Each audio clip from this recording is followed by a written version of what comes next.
Alright, so we are finally making some progress. I got all the main studs in, Loctited, bottomed out, finger tight, and I took a, I think it's 3/16, is that right? Yeah, 3/16 Allen head, and I just tightened up a little bit just for peace of mind. Not overly tight, but it's tightened up a little bit. So I'm gonna go ahead and install the King bearings here. I already installed them and took the clearances and whatnot. So we're pulling out.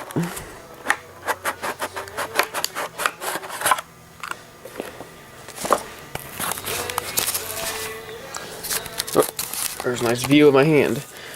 Alright, so I'm going to go put that in the garbage. I got so much shit here. Need to clean this up a little bit, but anyways, we're gonna install them, put the crank on, probably plastic gauge it again, get this all torqued down, and I guess install the pistons. Alright, so I got all these the main bearings in. Make sure they were all clean on the backs of the bearing and in the block. Make sure there's no oil. Press them in. Also got these in the cradle, and I did leave the plastic gauge on them from when I plastic gauged them. So I just soaked them with oil, the plastic gauge, and scraped it off my fingernail, and it came right off. No problem. So now I'm going to put some assembly lube on the bearings. I got the crank right here. So put some assy lube on there on the bearings. Then we're going to install the crank. Nice up, polished, balanced crank. We got them all nice and glazed up. And remember to, if you're doing this, hit the thrust side of the bearing here in the back, because that is also a wear item. So like I did, just want to make sure that is got lube on it too for when it hits the back of this for the right crank end play. And you should never stand your crank up like that, because it can fall over, hit the ground, and be junk. But I like to live on the edge, you know. So we'll get the crank in and rotate it around. Maybe put some more lube on the bearings. Make sure there's plenty of lube. One thing I want to note is crank end play with this thrust bearing, sorry, my thrust bearing. The bearings that were in this were King bearings. They weren't the race series like I bought, but they were King bearings, and I'm not exactly how old they were and whatnot, but it did have the right amount of crank end play. I can't tell you off the top of my head the exact number, but when doing so, you could move the crank just a hair by hand. Now my friend ran into this issue with the King race bearings that he didn't have any crank end play. So seeing how those bearings did in their Kings, I think that the engine just needs to be worn, not really worn in, but it needs to just get some friction in there, and then it'll loosen up. Because mine also does not have any end play by hand. But yeah, I haven't looked this up, but he looked up on the forums and talked to a guy from King, and he said that it's normal for it to not have any end play when you first place them. So not too worried about it. I had the same issue that he had, but seeing as how there were King bearings in here and that the engine has been ran and used, and it did have the correct amount, I'm not too worried. So I ran into a little issue here with my crank. I got the girdle on, and I didn't really torque these down, but I tightened them down a little bit to suck this down flat. I mean, I don't think I put maybe 20 foot-pounds of torque. Anyways, this wouldn't turn freely. Like it would turn, but it was not like this. So what I did is, like I was telling you about my friend having issues with this end play, I took out those bearings and I put in the other King one that I had.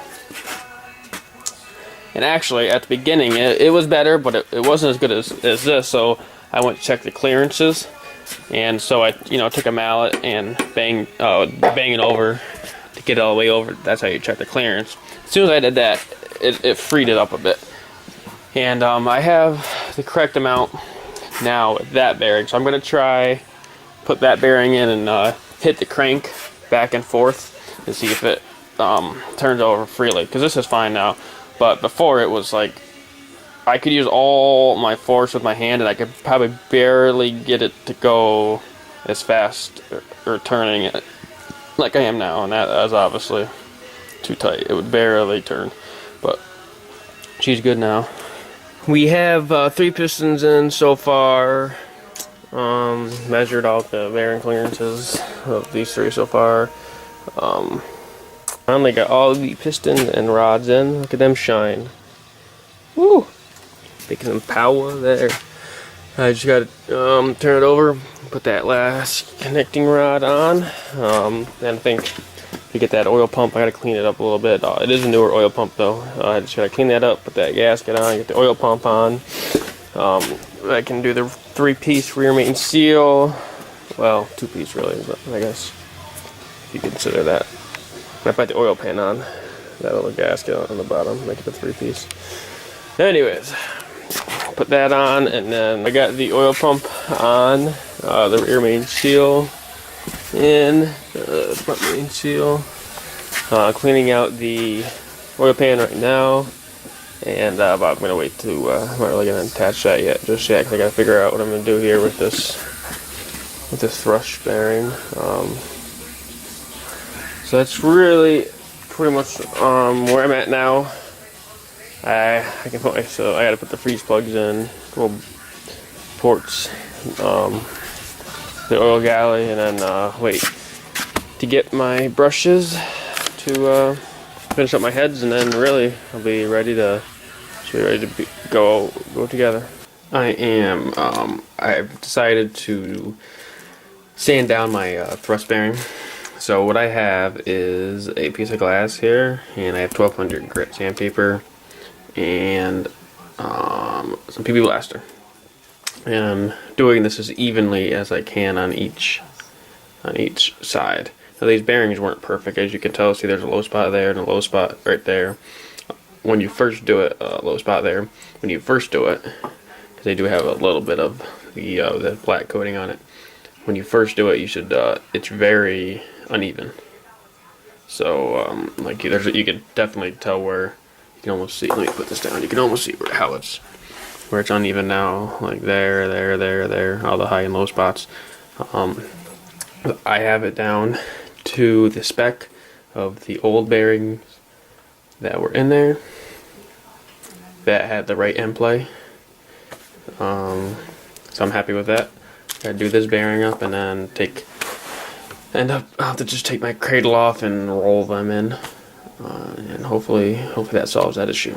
Okay, I was able to shave off enough on my King race bearings to get the thrust bearing in there with the right clearance. I took this girdle off, and a cradle, whatever you want to call it. Girdle, I don't know if that sounds right. But anyways, took that off. I was able to spin out that bottom bearing, roll the new one, or the new one in. So what I did, like I said, I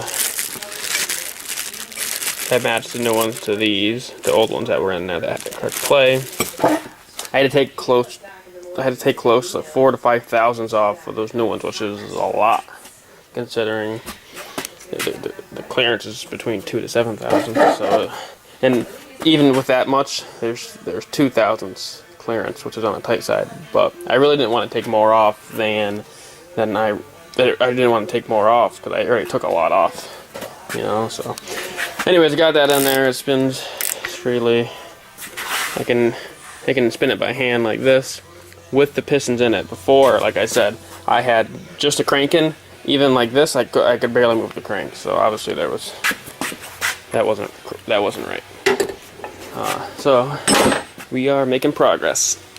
Alright guys, thanks for watching. Finally making some progress on the engine. should have the heads are next. Gotta assemble them, finish up a couple ports, polishing them, and then that's really put the heads together, slap them on. Turbos will be here this Friday, so I can't wait to see them. A few odds and ends. I got downpipes coming that are somehow lost in the mail, so that really would be the next thing that would hold me up. But I gotta figure out where they are, or buy another set, which aren't cheap because they're like $300 because they're 5-bolt. And then my ECU, but that shouldn't be too hard. Alright, thanks for watching, and we'll see you next time.